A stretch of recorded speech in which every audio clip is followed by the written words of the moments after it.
What is going on, everybody? This is your boy, the DevoutJoystick, bringing you the Kenna Bridge of Spirits review.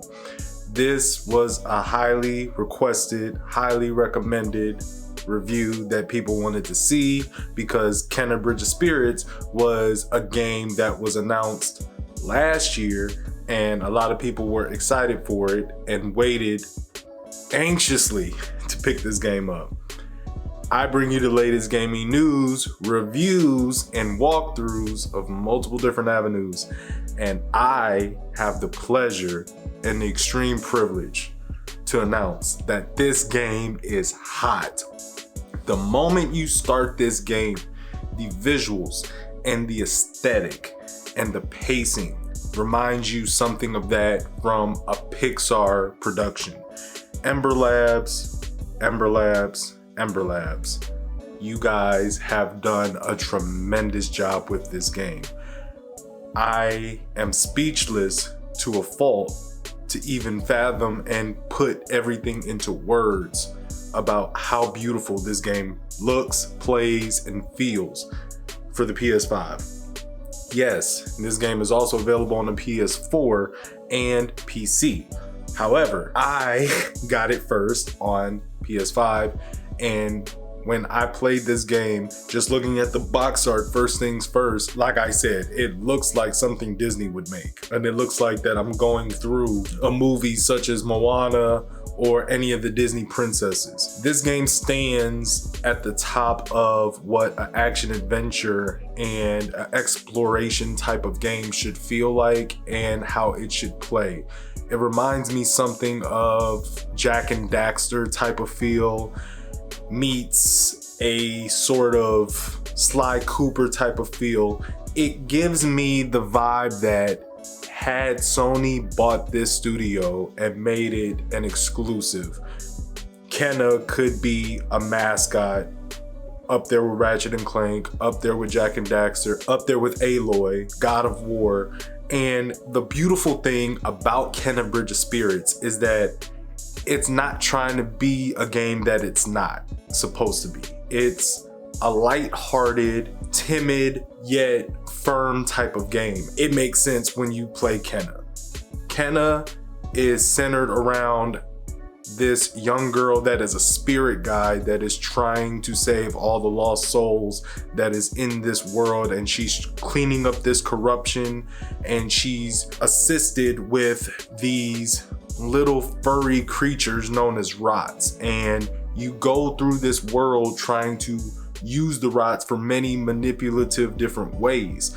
You can use them to perform different actions such as moving objects from place to place, open up different areas of the map. You can use them in combat to get enemies that are bosses or just common enemies to be stunned for a period of time so that you can get around their back and exploit one of their weaknesses. You can also build up your skills, so there's quite a few RPG elements in the game, as well as other explorative pieces that if you are a completionist, you will search every nook and cranny of this game and find what it is that you're looking for.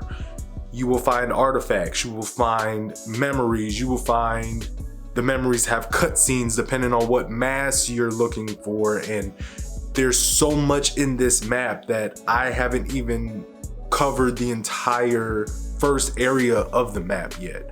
There is a bunch of shrines that you have to clean up. Some you have to do a little bit of brain work for to solve puzzles, and others they're pretty much just self-explanatory, but there is an element to this game that makes you think. It makes me want to buy it already. I'm shouting out one of my brothers from YouTube, one of my best collab partners in Instagram, We Deem Gaming.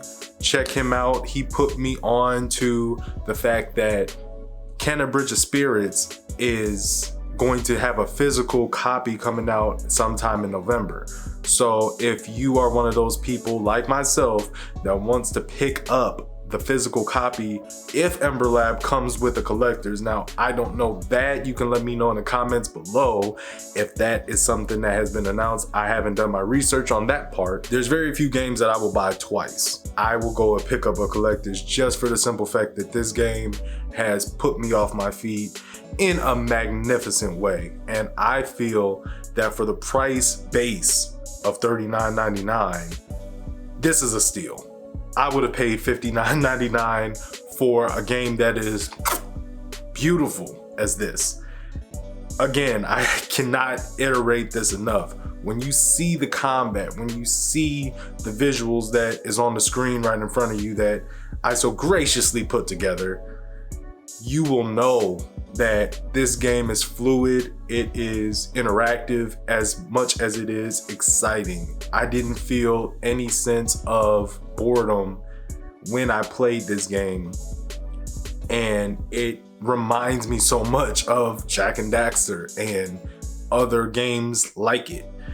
I won't go to say that it reminds me of the bigger marquee games of a Zelda or, you know, any of those other titles, because Kena is doing its own thing, and I think that that needs to be overly stressed. It's very hard in this day and age to do something and make it look unique, and nobody else can take that from you. So I want to give Kena its props in the fact that if it makes a sequel, this is a game that I will pay the collector's price for, and it just does no wrong that I see so far, from exploration, from movement, from menu screens. Everything just seems so easy to pick up, and it seems like there's no real disdain when it comes to this stuff. They have an added difficulty level for once you beat the game on hard to be the master level, where I'm sure the enemies are gonna come with that heat, because they were smacking me up a few times to where I got extremely frustrated, but it was fair. And I think that that's something that should not be overlooked.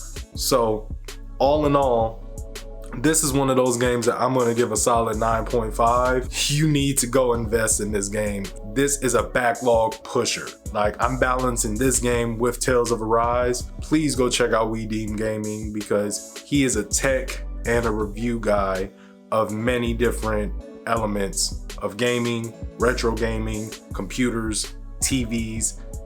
I've seen him do quite a few different variety of things. So if you need a good reviewer of any tech, hit him up. Let him know that you're interested in something, and I guarantee you he will bring you the answer. I will leave a link to his channel in the description below, as well as right here in this video. As always, hit me up if you have this game in the comments. I will have a discussion with anybody about this game. Very few games are even in the category to make me knock something else off my list, just of many different reasons: nostalgia, time and place, and so many other things. But this game is like number 11 or 10.5. Like it's battling is what I'm saying with a spot. So you need to go get this game. I'm going back to play it right now. I literally paused it just to make this video, and once I had enough content that was diverse enough, and also where I felt that I could make something that made sense enough for a review, is when I did it. I felt like from the very first moment I could have made this video, but I wanted to be fair and give my honest review like always. So I hope you guys enjoyed this video. I hope this gave you enough to make an informed and educated decision. Leave a comment also on what you like from the gameplay and what you would want to see from me in the future as far as reviews and gameplay. This is the DevoutJoystick. I will see you guys in the next video. Deuces.